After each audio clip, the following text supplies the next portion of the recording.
કોમર્સમાં હવે પ્રવેશ પ્રક્રિયા. જી હા, વડોદરા સંસ્કારી નગરી અને એ નગરીની શાન ગણાતી મહારાજા સયાજીરાવ યુનિવર્સિટી. આ યુનિવર્સિટી હવે ફરી એકવાર ચર્ચાના કેન્દ્રમાં છે. કારણ છે એક ઐતિહાસિક નિર્ણય જે વિદ્યાર્થીઓના ભવિષ્યને સીધો સ્પર્શે છે. યુનિવર્સિટીએ વિદ્યાર્થીઓ માટે શું નિર્ણય લીધો છે? નિર્ણયથી વિદ્યાર્થીઓમાં કેમ રોષ અને આનંદ બંને છે? શું થયું છે? આવો જોઈએ, જાણીએ, સમજીએ.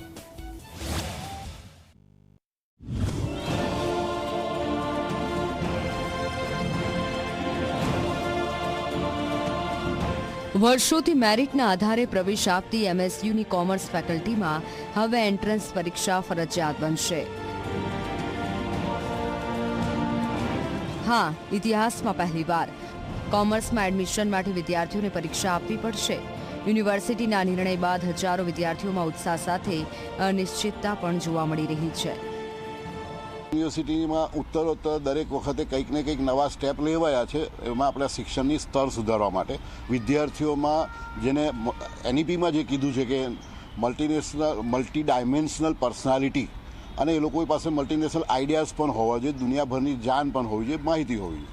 તો આવા એજ્યુકેશન તરફ ધીરે ધીરે પ્રયત્ન કરીએ છીએ.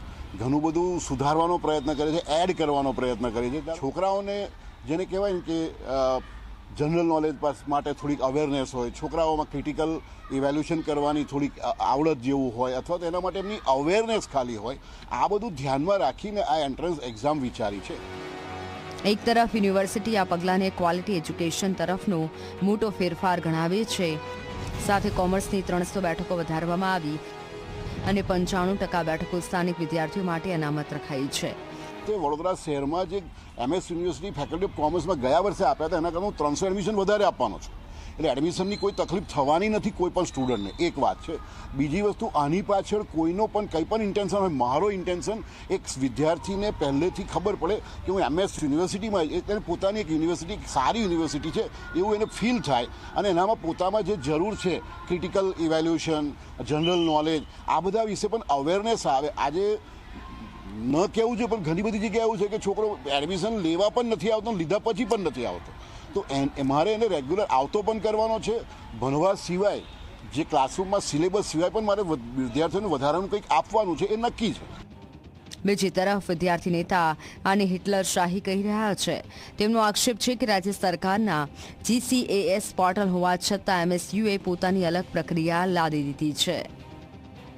તો જેના નામની અંદર જ ગુજરાત કોમન એડમિશન સર્વિસ છે, તો એ લોકો પોતાના નામ પર પણ કાયમ રહેતા નથી. કોમન એડમિશન સર્વિસ રાખવું હોય તો દરેક ગુજરાતની જેટલી પણ યુનિવર્સિટી હોય દરેક જગ્યાએ તમે એન્ટ્રન્સ રાખો ને. કેમ ફક્ત ને ફક્ત એમએસ યુનિવર્સિટીની અંદર એન્ટ્રન્સ એક્ઝામ લાવવા માંગો છો? એટલે જે વિદ્યાર્થી 10મા અને 12મા ધોરણમાં સરકારી શાળામાં અભ્યાસ કર્યો છે, આપણને બધાને ખબર જ છે કે સરકારી શાળાનો અભ્યાસ કેવું છે, સરકારી શાળાનું ક્વોલિફિકેશન કેવું છે, ત્યાંની ક્વોલિટી કેવી છે. એટલે વડોદરાનો વિદ્યાર્થી જે ગુજરાતી મીડિયમમાંથી આવે છે અને ખાસ કરીને જે ગરીબ અને મધ્યમ વર્ગના વિદ્યાર્થી છે તે લોકોને ખૂબ મોટું નુકસાન થશે તેવું લાગી આવે છે. કારણ કે ગુજરાતી મીડિયમમાંથી ઇંગ્લિશ મીડિયમમાં આવીને ક્વેશ્ચન શું છે સમજતા જ વિદ્યાર્થીઓને તકલીફ પડશે.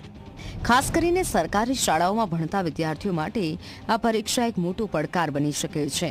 જ્યાં કોચિંગ અને સ્પર્ધાત્મક તૈયારીઓનો અભાવ હોય છે ત્યાં આવી પરીક્ષા તેમના માટે અવરોધ બની શકે છે. પરંતુ દરેક અવાજ વિરોધનો નથી. કેટલાક હોશિયાર વિદ્યાર્થીઓ આ નિર્ણયને સ્પર્ધાત્મક વાતાવરણ માટે યોગ્ય ગણાવી રહ્યા છે. તેમનું માનવું છે કે એન્ટ્રન્સ પરીક્ષા શિક્ષણની ગુણવત્તા વધારશે. એન્ટ્રન્સ એક્ઝામ કંઈક ને કંઈક વિદ્યાર્થીઓ માટે એક નવી તક છે. વિદ્યાર્થીઓને એક નવા સ્ટેજનો અહીં સામનો કરવો પડશે. એન્ટ્રન્સ એક્ઝામમાં કયા પ્રકારના પ્રશ્નો આવશે, શું સિલેબસ હશે, તેની સંપૂર્ણ માહિતી ફેકલ્ટી ઓફ કોમર્સ આપશે. પરંતુ કંઈક ને કંઈક વડોદરા શહેર અને જિલ્લામાં એવા પણ વિદ્યાર્થીઓ છે જે લોકો ગુજરાતી માધ્યમ સ્કૂલમાંથી અભ્યાસ કરીને હવે યુનિવર્સિટીમાં પ્રવેશ મેળવવા માંગશે. તો એન્ટ્રન્સ એક્ઝામ જ્યારે પણ થાય તો તેનું જે પેપર હોય છે medium of instruction in language, in Gujarati language, in English language, બંને ભાષામાં જે પેપર છે તે કાઢવામાં આવે, જેથી ગુજરાતી સ્કૂલમાંથી આવેલા વિદ્યાર્થીઓને પણ સહેલાઈ રહે અને ઇંગ્લિશ માધ્યમના વિદ્યાર્થીઓને પણ સહેલાઈ રહી શકે. ઘણી યુનિવર્સિટી છે, દિલ્હી યુનિવર્સિટી છે, જવાહરલાલ નહેરુ યુનિવર્સિટી છે, એ લોકો એન્ટ્રન્સ એક્ઝામ તકે જ વિદ્યાર્થીઓને બેચલર ડિગ્રીમાં એડમિશન આપે છે. તો જો આપણી એમએસ યુનિવર્સિટી પણ આ પ્રક્રિયા કરી રહી છે તો આવનાર સમયમાં રેન્કિંગ અને વિદ્યાર્થીઓનું જે લેવલ છે તે કંઈક ને કંઈક આગળ વધશે. એક તરફ આશા અને બીજી તરફ આક્રોશ છે. એટલે કે નિર્ણયનો મિશ્ર પ્રતિસાદ પણ મળી રહ્યો છે. આ મુદ્દો માત્ર નિર્ણય નથી પરંતુ ચર્ચાનું કેન્દ્ર બની ગયો છે. તો સવાલ એ છે કે શું આ એન્ટ્રન્સ પરીક્ષા શિક્ષણનું સ્તર ઊંચું લાવશે કે પછી સામાન્ય વિદ્યાર્થીઓ માટે યુનિવર્સિટીના દરવાજા મુશ્કેલ બનાવશે? આગામી દિવસોમાં વિરોધ પ્રદર્શન તેજ બનવાની શક્યતા વચ્ચે આ મુદ્દો હવે શું વળાંક લે છે તે જોવાનું રહેશે. રવિ અગ્રવાલ, ઝી મીડિયા, વડોદરા.